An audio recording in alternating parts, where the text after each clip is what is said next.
Hello everybody, welcome to a recap of Monday Night Football Week 7, 2016, Denver Broncos and the Houston Texans, Brock Osweiler's homecoming back to Mile High Stadium, which turned out to be a disaster. This man is a joke. I tried to explain to you guys several times that I support the players. I know what the NFL does to these players. I know how they utilize them and get rid of them. So I'm happy when anyone gets their money.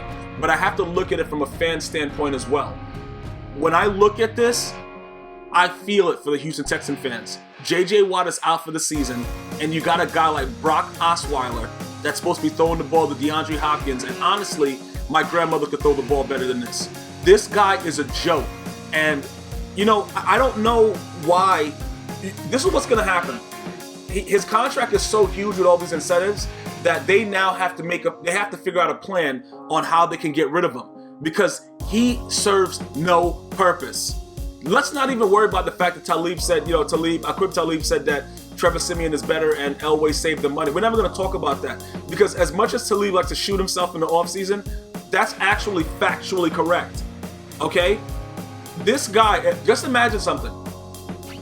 If he stayed with the Broncos, right, and the Broncos had to give him a decent contract, that would still destroy what the Broncos had worked so hard for because he would go out there and do the same exact thing that he's doing with the Texans right now. The only difference would be that the defense is better because I believe that the Denver Broncos defense is better than the Houston Texans defense, especially without J.J. Watt. And even when J.J. Watt comes back off of a back injury, he's not going to be the same player. So when you look at it like that, he would have still been doing the same thing, but I think that they would have stepped in earlier and said, you know what, Osweiler, get the F out of here. Because I don't think they would have gave him such a monstrous deal. Obviously, that's why he went and signed with the Houston Texans.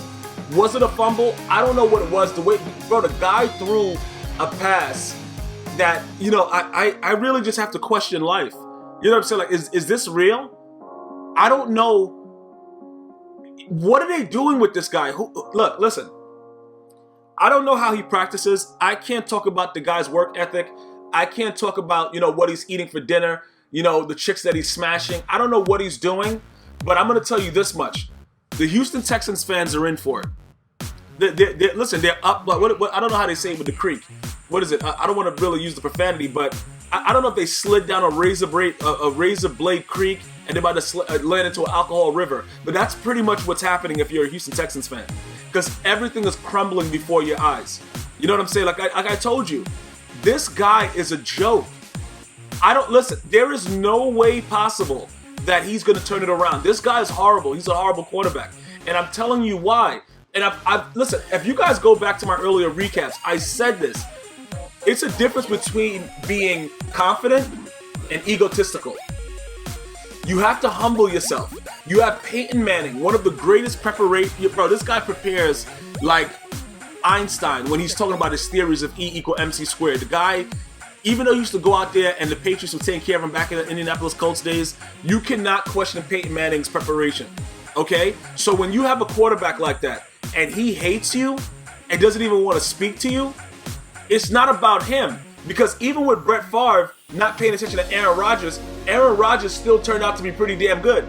Because he knew how to humble himself and seek knowledge when it was necessary and be a certain way. Brock always had this I'm better than this, I'm better than that attitude.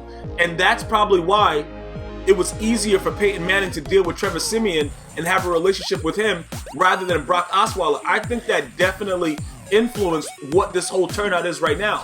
Because you can't act like, based on the stuff that I've read and things that were going on, he was always very, offsetting from Peyton Manning. And like I said, look, Peyton Manning obviously has an ego as well. But you have to know as an upcoming player how to feed that ego to get as much out of someone as you possibly can. Because great players are going to have egos, obviously. But you now, as a younger player coming in seeking knowledge, take this advice, especially if you're, a high school kid, a middle school kid, whatever you are. If there's a player on your team that's better than you, most of them are not going to be decent people. But you got to know how to deal with that. You got to be able to understand and feed off of it. Be able to see what they're doing because unless they're on their way out, They don't want to help you to get better. Nobody wants to do that when they're on the top of their game. Michael Jordan was like, you know what, Scottie Pippen, let's go out and shoot some threes and let me show you how to do this jump shot, this fadeaway. Nobody wants to teach other people that until they're retired or they're gone. So Peyton Manning on his way out, even at that stage, Brock Osweiler, he acted as if he was better than everybody else. Now look at him. The guy sucks. Look, I don't even really know how to explain what was going on through my mind during this game because I was so disgusted. Obviously, I knew that they were going to lose, but it wasn't about, the fact that they lost. It's how they lost. The homecoming. Watching this man that you had under your tutelage as John Elway for all these years walk away, go to Houston to get a king's ransom, which I fully support. Don't misconstrue what I'm saying. I'm very, very happy that this man got his money. What I'm saying is it's going to cost the fans, and I have a problem with that because I know how deep and and spiritual and all kinds of ways that these fans take their football teams. Okay, I'm not a fan of any NFL team, but I have family members that are diehard fans of teams, and I see the stress, the tears, all that stuff that goes on. Brock Osweiler has a lot more to give you fans of the Houston Texans. You think that it's done? He's just getting started. He is a total joke, and he's going to continue to be a total joke. And I don't see any changes. The thing that I don't understand is how much longer do you want your players and your fan base to go through this? Because you can easily just sit them down. It's better. Look, these owners have money. Don't act like you guys don't understand that. This is my problem. The owners have the money to say, you know what? We can go in a different direction. Let's just do something else. Because this is not working. And if they did that more often, Jeff Fisher wouldn't be a coach right now. You know what I'm saying, bro? Like, there'd be a lot of things that are going on in the league if people were more concerned with the product than saving face. Because if you look at this man yesterday, Brock Osweiler, the way he threw the ball, his fumble, his reads, his whole pocket presence, everything about him. And then you look at the fact that they didn't have him last year, and somehow, some way, DeAndre Hopkins was catching every goddamn ball I was throwing to him.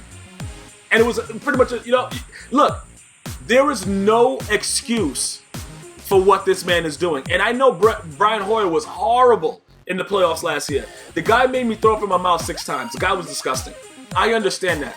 What you're getting from Brock Osweiler right now is a result of not having patience and being able to figure out something better, because he didn't really have a big play sheet for you guys to sign him anyway. And whoever gave him that deal with the Texans, that's the man that's responsible. Whoever gave Jay Cutler that that contract with the Chicago Bears, that's the man that's responsible.